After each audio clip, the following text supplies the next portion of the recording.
Man, it's time to start talking about Chris Paul. Chris Paul, everywhere this man goes, he makes the team much better. I shouldn't say much better, but he just makes the team that much better.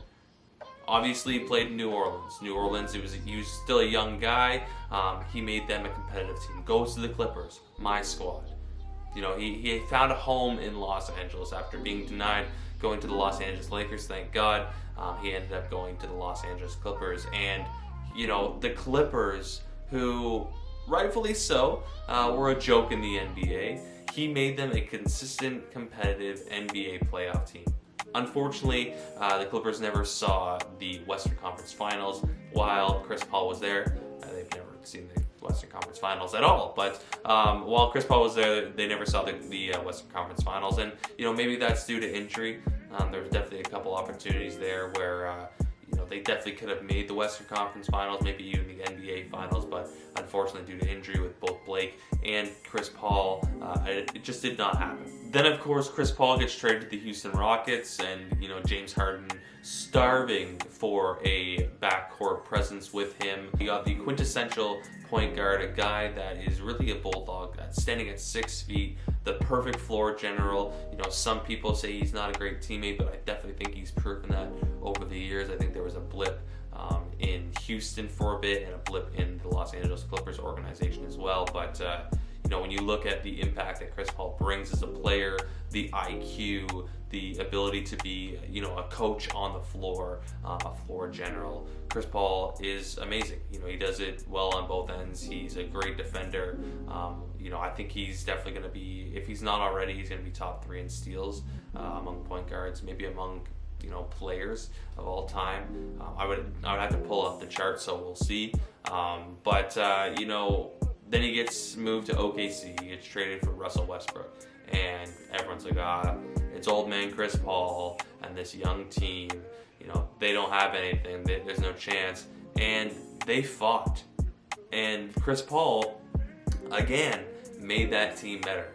He made the team that was a developing OKC team a competitive squad that ended up fighting for a playoff spot. And a playoff spot that they got. They played the Houston Rockets in the first round. Unfortunately, they did lose in the bubble to the Houston Rockets, but they went 7 games, and really it came down to that final possession. Remember Lou Dort's trying to bounce it off James Harden, James Harden ducking out of the way, you know, James Harden really getting in his bag at that point, saying, you know, who's to say that I'm not a great defender? But we're not. It's not a video about James Harden. It's a video honoring Chris Paul and just how great of a player he is. So then he goes to the Phoenix Suns. He gets traded to the Phoenix Suns for Kelly Oubre, Ricky Rubio, and a couple others, and still, people were unsure because the Suns have been a team that have been sort of a bubble team. They haven't been a team that have been competitive enough to secure one of those Western Conference playoff spots because the West is pretty tough. But they're definitely a team that's up and coming. You got obviously Devin Booker, big, and DeAndre Ayton. Mikal Bridges is there as well. And now you add in a veteran Chris Paul. The one thing, you know, similar to Houston, the one thing that the Phoenix Suns have needed for a long time to match with Devin Booker. They needed a point guard. They needed that floor general. And they got that in Chris Paul. Chris Paul has gone there and he's proven again and again and again, even at his old age in the NBA, that he can still be an impactful force. As of right now, the Phoenix Suns are 1 game behind the Utah Jazz for first in the Western Conference. Not just first in the Western Conference, for first in the NBA. This is the Phoenix Suns, who, as I mentioned, last year, they were in the bubble. They were in the playoff bubble. You know, Devin Booker went off. I'm pretty sure they won every single game, but they still didn't make the playoffs. And now, they're about to claim the best in the West, the best in the league. Chris Paul really needs to start to get some recognition. Obviously, we understand Chris Paul is a great point guard. You know, one of the greatest of all time. You got a long list. You know, you look at Oscar Robertson, Magic Johnson, of course, Steph Curry has to be in that list as well. But where does Chris Paul fit? And especially now, you know, with Chris Paul showing his impact to a team like the Phoenix Suns, a young team, a team that's been starved for some veteranship.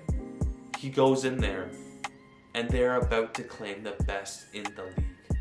So what does that mean for the MVP race? Because, you know, we've seen some injuries go throughout the league this year, of course.